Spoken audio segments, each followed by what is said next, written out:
بسم اللہ الرحمن الرحیم۔ ناظرین، امید کرتا ہوں آپ خیریت سے ہوں گے۔ ناظرین، آج کی جو سب سے بڑی اور عام خبر ہے وہ ہے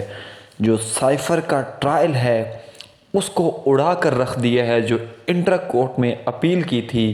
پاکستان تحریک انصاف کے وکلاء نے، جناب سلمان اکرم راجہ صاحب نے،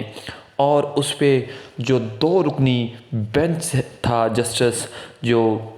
اورنگزیب صاحب اور جسٹس سمن رفت صاحبہ جو ہیں، انہوں نے ایک لاجواب فیصلہ دیا ہے۔ اس میں انہوں نے کہا ہے کہ اب تک جو بھی جتنا ٹرائل ہوا ہے اس کو فوری فی الفور کالعدم قرار دیتے ہیں اور اس کی کوئی قانونی حیثیت نہیں۔ اور جو وزارت خزانہ نے نوٹیفیکیشن بھی جاری کیا تھا کہ سائفر کا جو ٹرائل ہے وہ ادھر جیل میں اڈیالہ میں ہوتا رہے گا اور جو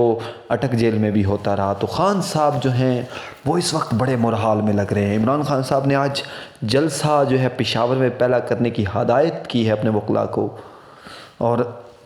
خان نے یہ بھی کہا ہے کہ اب ہم نے اپنی کمپین جو ہے وہ جاری رکھنی ہے۔ اب اس جو ٹرائل ہے اس کو مد نظر رکھتے ہوئے ساری چیزیں سامنے واضح ہو رہی ہیں کہ یہ بخلاہٹ کا شکار تھی حکومت پی ڈی ایم بھی، اور جو یہ نگران سیٹ اپ بھی ہے یہ بھی تھوڑا ڈسمس ہے کہ عمران خان صاحب کو کسی نہ کسی طریقے پابند کیا جا سکے، ان پہ ظلم و ستم کیا جائے تاکہ یہ معاملہ آگے لمبی دیر تک جائے۔ لیکن جسٹس میاں گل حسن زیب جو ہیں انہوں نے ایک آئین کی اور قانون کی بالادستی کی۔ ہاں، انہوں نے جج کی تعیناتی کو درست قرار دے دیا، لیکن انہوں نے ایک نظر جو ہے وہ پھیری ادھر بھی کہ ٹرائل جو ہو رہا ہے اس میں کئی فیملی ممبرز، کئی میڈیا رپورٹرز، کئی کچھ بھی ان کو نہیں انٹری وہاں پہ تو ایک عجیب سا ماحول ہے۔ تو انہوں نے کہا اتنا تو یہ مسئلہ ہی نہیں سنگین، اگر کوئی سنگین ہو مسئلہ تو اس پہ پراپر ایک پروسیس ہے وہ اجازت کا اور سارا کچھ، تو لیکن یہ کالعدم قرار دے دیا ہے۔ اور جو ہے عمران خان صاحب کے لیے بڑا جو ہے مثبت یہ فیصلہ ہے آنے والے دنوں میں۔ تو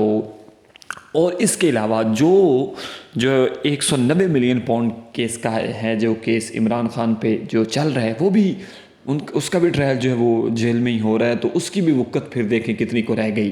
تو عمران خان صاحب تو اپنی جو وکلاء کی ٹیم ہے ان کو بالکل پراپر تیار کرے ہوئے ہیں اور ان کو کہہ رہے ہیں پھر کہ آپ جو ہے اچھی طرح ان چیزوں کو دیکھیں اور کیسز جتنے بھی ہیں ان کا مقابلہ کریں، ان سے جو ہے بھی ہے وہ اچھی طریقے سے ڈیل کریں۔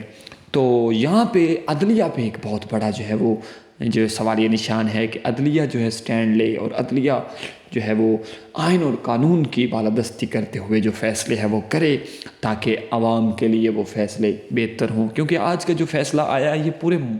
پوری دنیا میں گیا ہے، تو جو بھی ٹرائل ہوا تھا اس میں اب کوئی بھی یہ یقین نہیں کر سکتا کہ وہ ایک فیئر ٹرائل تھا یا وہ ایک ٹھیک ٹرائل تھا۔ لیکن اس کو جو آج ہائی کورٹ نے اڑا کے رکھ دیا ہے ایک بڑی پیش رفت ہے جناب عمران احمد خان نیازی صاحب کے لیے،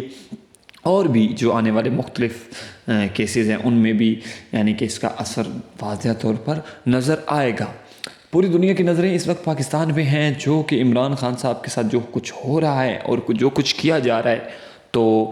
ساتھ ہی شاہ محمود قریشی صاحب کی بات کرتے جائیں کہ شاہ محمود قریشی صاحب بھی جو ہے سارے معاملے میں ایک ملزم کے طور پر جو ہے وہ شامل ہیں، لیکن ان کے بھی مراحل جو ہیں وہ بلند ہیں اور بلند و بالا ہیں۔ وہ بھی کہہ رہے ہیں کہ میں حق اور سچ پہ ہوں اور یہ حق اور سچ کا جو علم ہے یہ میں اٹھائے رکھوں گا۔ یہ تو نیچے